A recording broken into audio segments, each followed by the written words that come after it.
the Lord of the Dynamos, H.G. Wells. The chief attendant of the 3 dynamos that buzzed and rattled at Camberwell, and kept the electric railway going, came out of Yorkshire, and his name was James Holroyd. He was a practical electrician, fond of whiskey, a heavy, red-haired brute with irregular teeth. He doubted the existence of the deity, but accepted Carnot's cycle, and he had read Shakespeare and found him weak in chemistry.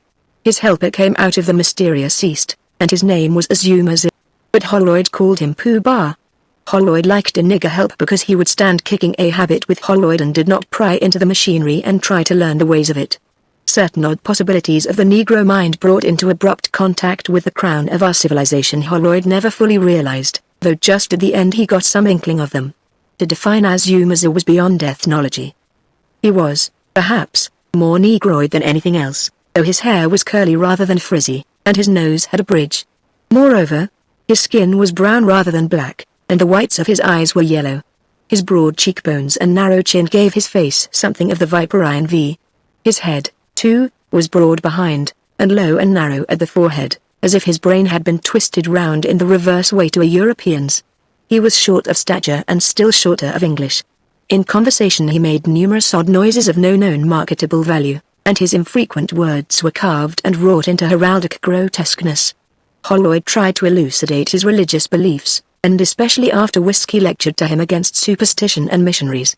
Azumazil, however, shirked the discussion of his gods, even though he was kicked for it. Azumazil had come, clad in white but insufficient raiment, out of the stoke hole of the Lord Clive, from the Straits settlements and beyond, into London. He had heard even in his youth of the greatness and riches of London, where all the women are white and fair, and even the beggars in the streets are white, and he had arrived, with newly earned gold coins in his pocket, to worship at the shrine of civilization. The day of his landing was a dismal one. The sky was dun, and a wind-worried drizzle filtered down to the greasy streets, but he plunged boldly into the delights of Shadwell, and was presently cast up, shattered in health, civilized in costume, penniless, and, except in matters of the direst necessity, practically a dumb animal, to toil for James Holroyd, and to be bullied by him in the dynamo shed at Camberwell. And to James Holroyd bullying was a labor of love. There were 3 dynamos with their engines at Camberwell. The 2 that have been there since the beginning are small machines. The larger one was new. The smaller machines made a reasonable noise. Their straps hummed over the drums. Every now and then the brushes buzzed and fizzled, and the air churned steadily, woo, woo, woo, between their poles. One was loose in its foundations and kept the shed vibrating. But the big dynamo drowned these little noises altogether with the sustained drone of its iron core, which somehow set part of the ironwork humming. The place made the visitor's head reel with the throb, throb, throb of the engines, the rotation of the big wheels, the spinning ball valves, the occasional spittings of the steam, and over all the deep, unceasing, surging note of the big dynamo. This last noise was from an engineering point of view a defect, but Azumazil counted it unto the monster for mightiness and pride. If it were possible we would have the noises of that shed always about the reader as he reads, we would tell all our story to such an accompaniment. It was a steady stream of din, from which the ear picked out first one thread and then another. There was the intermittent snorting, panting, and seething of the steam engines, the suck and thud of their pistons, the dull beat on the air as the spokes of the great driving wheels came round, a note the leather straps made as they ran tighter and looser, and a fretful tumult from the dynamos, and, over all, sometimes inaudible, as the ear tired of it, and then creeping back upon the senses again, was this trombone note of the big machine. The floor never felt steady and quiet beneath one's feet, it quivered and jarred. It was a confusing, unsteady place, and enough to send anyone's thoughts jerking into odd zigzags. And for 3 months, while the big strike of the engineers was in progress, Holroyd, who was a blackleg, and Azumazil, who was a mere black, were never out of the stir and eddy of it, but slept and fed in the little wooden shanty between the shed and the gates. Holroyd delivered a theological lecture on the text of his big machine soon after Azumazil came. He had to shout to be heard in the din. "Look at that," said Holroyd, "where's your earthen idol to match him?" And Azumazil looked. For a moment Holroyd was inaudible, and then Azumazil heard, "Kill 100 men. 12%, on the ordinary shares," said Holroyd, "and that's something like a gourd." Holroyd was proud of his big dynamo, and expatiated upon its size and power to Azumazil until heaven knows what odd currents of thought that and the incessant whirling and shindy set up within the curly black cranium. He would explain in the most graphic manner the dozen or so ways in which a man might be killed by it, and once he gave Azumasi a shock as a sample of its quality. After that, in the breathing times of his labor, it was heavy labor, being not only his own, but most of Holroyd's. Azumasi would sit and watch the big machine. Now and then the brushes would sparkle and spit blue flashes, at which Holroyd would swear, but all the rest was as smooth and rhythmic as breathing. The band ran shouting over the shaft, and ever behind one as one watched was the complacent thud of the piston. So it lived all day in this big airy shed, with him and Holroyd to wait upon it, not prisoned up and slaving to drive a ship as the other engines he knew mere captive devils of the British Solomon had been, but a machine enthroned. Those two smaller dynamos Azumasi by force of contrast despised, the large one he privately christened the Lord of the Dynamos. They were fretful and irregular, but the big dynamo was steady. How great it was! How serene and easy in its working! Greater and calmer even than the Buddhas he had seen at Rangoon, and yet not motionless, but living. The great black coils spun, spun, spun. The rings ran round under the brushes, and the deep note of its coil steadied the whole. It affected Azumasi queerly. Azumasi was not fond of labor. He would sit about and watch the Lord of the Dynamos while Holroyd went away to persuade the yard porter to get whiskey, although his proper place was not in the dynamo shed but behind the engines, and, moreover, if Holroyd caught him skulking he got hit for it with a rod of stout copper wire. He would go and stand close to the Colossus, and look up at the great leather band running overhead. There was a black patch on the band that came round, and it pleased him somehow among all the clatter to watch this return again and again. Odd thoughts spun with the whirl of it. Scientific people tell us that savages give souls to rocks and trees, and a machine is 1,000 times more alive than a rock or a tree. And Azumasi was practically a savage still. The veneer of civilization lay no deeper than his slop suit, his bruises, and the cold grime on his face and hands. His father before him had worshipped a meteoric stone, kindred blood, it may be, had splashed the broad wheels of Juggernaut. He took every opportunity Holroyd gave him of touching and handling the great dynamo that was fascinating him. He polished and cleaned it until the metal parts were blinding in the sun. He felt a mysterious sense of service in doing this. He would go up to it and touch its spinning coils gently. The gods he had worshipped were all far away. The people in London hid their gods. At last his dim feelings grew more distinct, and took shape in thoughts, and at last in acts. When he came into the roaring shed one morning he salaamed to the Lord of the Dynamos, and then, when Holroyd was away, he went and whispered to the thundering machine that he was its servant, and prayed it to have pity on him and save him from Holroyd. As he did so a rare gleam of light came in through the open archway of the throbbing machine shed, and the Lord of the Dynamos, as he whirled and roared, was radiant with pale gold. Then Azumasi knew that his service was acceptable to his lord. After that he did not feel so lonely as he had done, and he had indeed been very much alone in London. And even when his work time was over, which was rare, he loitered about the shed. Then, the next time Holroyd maltreated him, Azumasi went presently to the Lord of the Dynamos and whispered, "Thou sayest, O my lord." And the angry whir of the machinery seemed to answer him. Thereafter it appeared to him that whenever Holroyd came into the shed a different note came into the sounds of the dynamo. "My lord bides his time," said Azumasi to himself. "The iniquity of the fool is not yet ripe." And he waited and watched for the day of reckoning. One day there was evidence of short-circuiting, and Holroyd, making an unwary examination it was in the afternoon, got a rather severe shock. Azumasi from behind the engine saw him jump off and curse at the peccant coil. "He is warned," said Azumasi to himself. "Surely my lord is very patient." Holroyd had at first initiated his nigger into such elementary conceptions of the dynamo's working as would enable him to take temporary charge of the shed in his absence. But when he noticed the manner in which Azumasi hung about the monster he became suspicious. He dimly perceived his assistant was up to something, and connecting him with the anointing of the coils with oil that had rotted the varnish in one place, issued an edict, shouted above the confusion of the machinery, "Don't ye go nigh that big dynamo any more, Pooh-Bah, or I'll take thy skin off." Besides, if it pleased Azumasi to be near the big machine, it was plain sense and decency to keep him away from it. Azumasi obeyed at the time, but later he was caught bowing before the Lord of the Dynamos. At which Holroyd twisted his arm and kicked him as he turned to go away. As Azumasi presently stood behind the engine and glared at the back of the hated Holroyd, the noises of the machinery took a new rhythm, and sounded like 4 words in his native tongue. It is hard to say exactly what madness is. I fancy Azumasi was mad.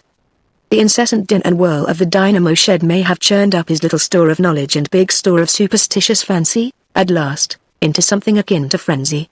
At any rate, when the idea of making Holroyd a sacrifice to the dynamo fetish was thus suggested to him, it filled him with a strange tumult of exultant emotion.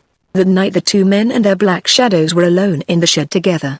The shed was lit with one big arc light that winked and flickered purple. The shadows lay black behind the dynamos. The ball governors of the engines whirled from light to darkness, and their pistons beat loud and steady. The world outside seen through the open end of the shed seemed incredibly dim and remote. It seemed absolutely silent, too, since the riot of the machinery drowned every external sound. Far away was the black fence of the yard with grey shadowy houses behind, and above was the deep blue sky and the pale little stars. Azuma suddenly walked across the center of the shed above which the leather bands were running, and went into the shadow by the big dynamo. Holroyd heard a click, and the spin of the armature changed. "What are you doing with that switch?" he bawled in surprise. "Haven't I told you?" Then he saw the set expression of Azuma's eyes as the Asiatic came out of the shadow towards him. In another moment the two men were grappling fiercely in front of the great dynamo. "You coffee-headed fool!" gasped Holroyd, with a brown hand at his throat. "Keep off those contact rings."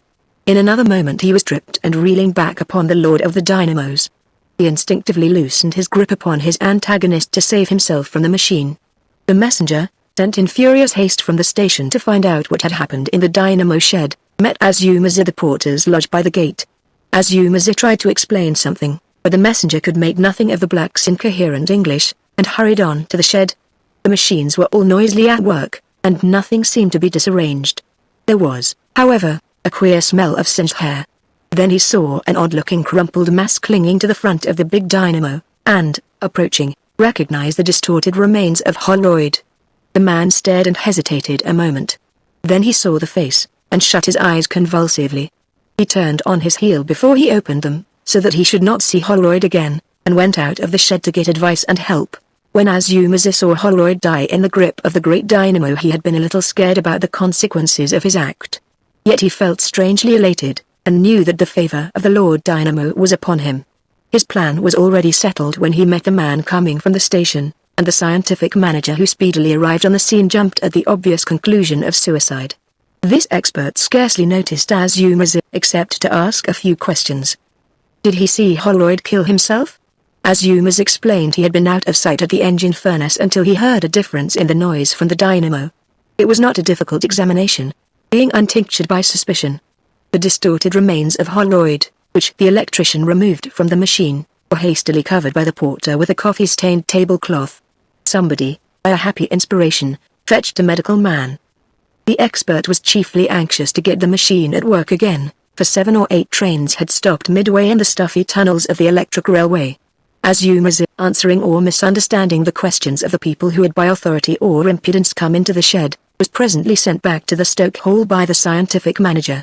Of course a crowd collected outside the gates of the yard. A crowd, for no known reason, always hovers for a day or two near the scene of a sudden death in London. 2 or 3 reporters percolated somehow into the engine shed, and one even got to Azuma, but the scientific expert cleared them out again, being himself an amateur journalist. Presently the body was carried away, and public interest departed with it. Azuma remained very quietly at his furnace, seeing over and over again in the coals a figure that wriggled violently and became still. An hour after the murder, to anyone coming into the shed it would have looked exactly as if nothing remarkable had ever happened there. Peeping presently from his engine room the black saw the Lord Dynamo spin and whirl beside his little brothers, and the driving wheels were beating round, and the steam in the pistons went thud, thud, exactly as it had been earlier in the evening. After all, from the mechanical point of view, it had been a most insignificant incident, the mere temporary deflection of a current. But now the slender form and slender shadow of the scientific manager replaced the sturdy outline of Holroyd traveling up and down the lane of light upon the vibrating floor under the straps between the engines and the dynamos. "Have I not served my lord?" said Azuma inaudibly, from his shadow, and the note of the great dynamo rang out full and clear. As he looked at the big whirling mechanism, the strange fascination of it that had been a little in abeyance since Holroyd's death resumed its sway. Never had Azuma seen a man killed so swiftly and pitilessly. The big humming machine had slain its victim without wavering for a second from its steady beating. It was indeed a mighty god. The unconscious scientific manager stood with his back to him, scribbling on a piece of paper.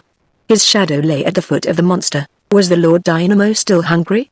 His servant was ready. Azumasa made a stealthy step forward, then stopped. The scientific manager suddenly ceased his writing, walked down the shed to the endmost of the dynamos, and began to examine the brushes. Azumasa hesitated, and then slipped across noiselessly into the shadow by the switch. There he waited. Presently the manager's footsteps could be heard returning. He stopped in his old position, unconscious of the stoker crouching 10 feet away from him. Then the big dynamo suddenly fizzled, and in another moment Azumasa had sprung out of the darkness upon him. First, the scientific manager was gripped round the body and swung towards the big dynamo. Then, kicking with his knee and forcing his antagonist's head down with his hands, he loosened the grip on his waist and swung round away from the machine. Then the black grasped him again, putting a curly head against his chest, and they swayed and panted as it seemed for an age or so. Then the scientific manager was impelled to catch a black ear in his teeth and bite furiously. The black yelled hideously. They rolled over on the floor, and the black, who had apparently slipped from the vice of the teeth or party with some ear, the scientific manager wondered which at the time tried to throttle him. The scientific manager was making some ineffectual efforts to claw something with his hands and to kick, when the welcome sound of quick footsteps sounded on the floor. The next moment Azumasa had left him and darted towards the big dynamo. There was a splutter amid the roar. The officer of the company who had entered stood staring as Azumasa caught the naked terminals in his hands, gave one horrible convulsion, and then hung motionless from the machine, his face violently distorted. "I'm jolly glad you came in when you did," said the scientific manager, still sitting on the floor. He looked at the still quivering figure. "It is not a nice death to die, apparently, but it is quick." The official was still staring at the body. He was a man of slow apprehension. There was a pause. The scientific manager got up on his feet rather awkwardly. He ran his fingers along his collar thoughtfully, and moved his head to and fro several times. "Poor Holroyd. I see now." Then almost mechanically he went towards the switch in the shadow and turned the current into the railway circuit again. As he did so the cinched body loosened its grip upon the machine and fell forward on its face. The core of the dynamo roared out loud and clear, and the armature beat the air. So ended prematurely the worship of the dynamo deity, perhaps the most short-lived of all religions. Yet withal it could at least boast a martyrdom and a human sacrifice.